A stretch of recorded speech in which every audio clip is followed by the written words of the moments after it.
जम्मू कश्मीर में नशे के विरुद्ध एक आयरन हैंड से प्रशासन काम करता हुआ नजर आ रहा है। और कुछ स्पॉट्स ऐसे हैं जो एक नासूर बनते हुए नजर आ रहे थे, लेकिन जम्मू कश्मीर एडमिनिस्ट्रेशन ने उस नासूर का भी इलाज कर दिया है।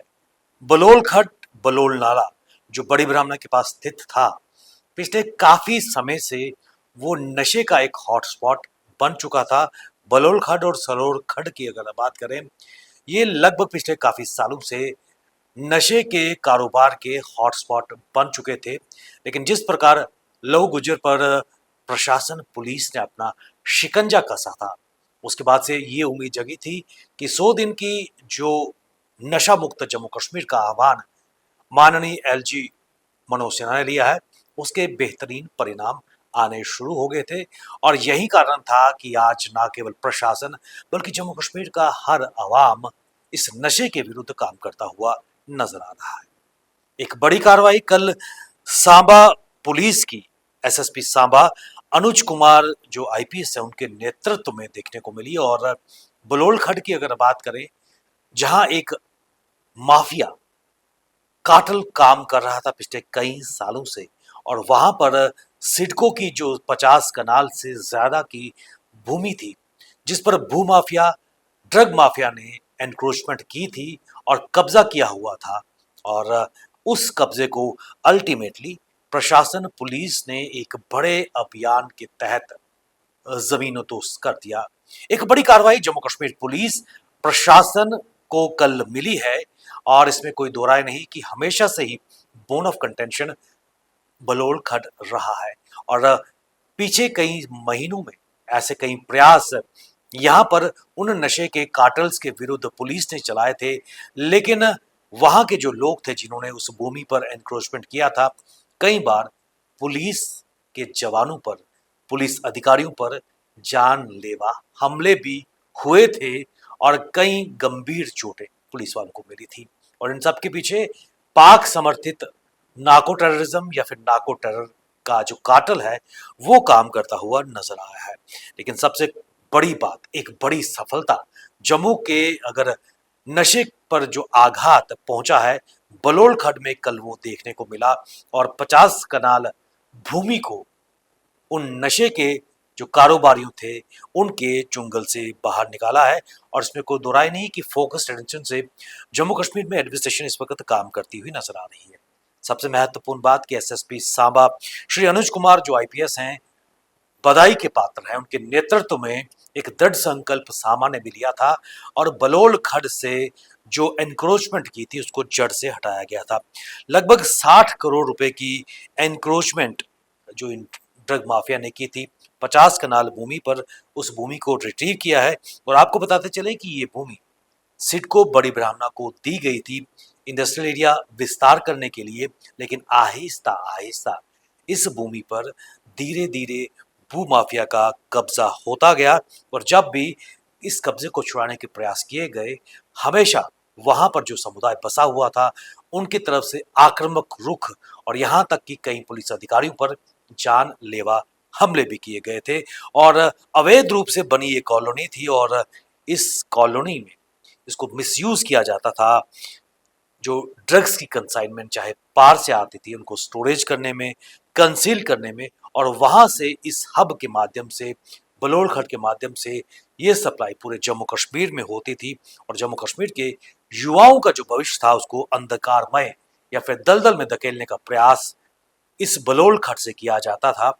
और लहू गुज्जर के गिरफ्तारी के बाद उस कार्टल को जहां नेस्ता नाबूद कर रही है पुलिस प्रशासन, वहां पर बलोल खल में जो कामयाबी मिली है, 8 से ज्यादा ऐसे ड्रग पेडलर थे जो वहां पर सक्रिय थे, उनमें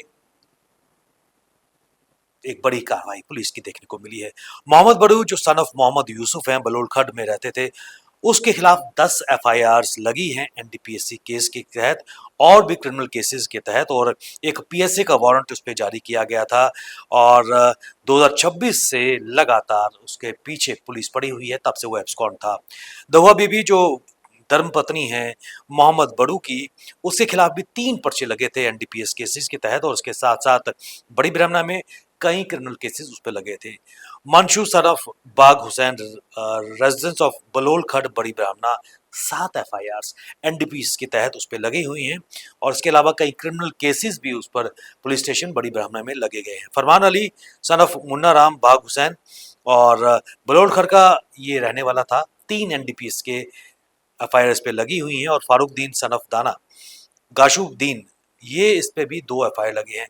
कई ऐसे लोग हैं जिन पे कई क्रिमिनल केसेस, इसके अलावा एनडीपीएस के तहत कई मामले दर्ज किए गए हैं और कुल मिलाकर जो ये ड्राइव देखने को मिली है 33 इलीगल स्ट्रक्चर्स, जिनमें से नाको स्मगलिंग का स्थान वहां पर देखने को मिला और जहां पर 8 ऐसे चीजें, जो स्थान थे जहां पर स्टोरेज भी की जाती थी और उसके अलावा वहां से सप्लाई की जाती थी और एक मेजर क्रैकडाउन नशा मुक्त जम्मू कश्मीर की अगर बात करें इस दिशा में नजर आता है।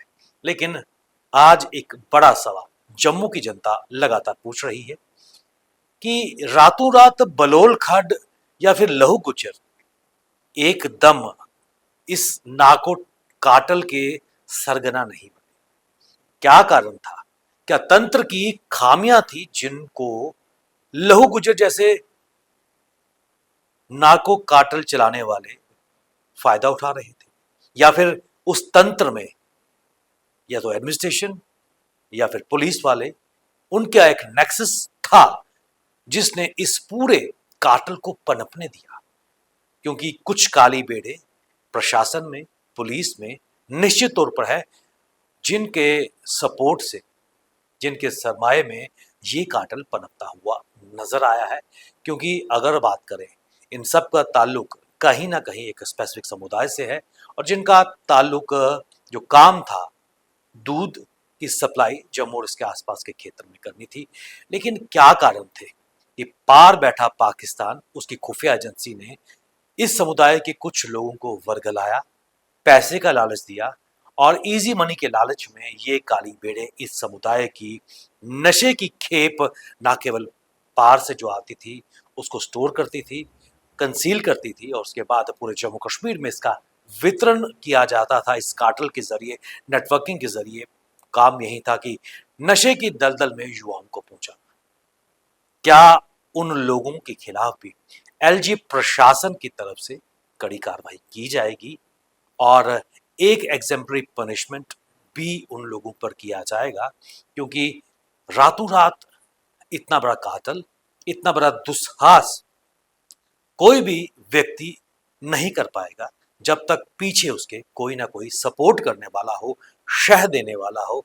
और यही कारण है कि पिछले कई सालों से बलोल खड एक बड़ा नार्को हब बन चुका था और उस किले को कल सांबा पुलिस ने ध्वस्त कर दिया। एक बड़ी कामयाबी सांबा पुलिस को। और ऐसे ही कई और खड इस वक्त जम्मू शहर में मौजूद हैं जहां इस तरह की कार्रवाई दरकार है और नशे के खिलाफ एक बड़ा चोट पहुंचाने में प्रशासन को और भी कड़े कदम उठाने की आवश्यकता है। बने रहिए हिमालयन मेल के साथ, हमें दीजिए इजाजत। नमस्कार।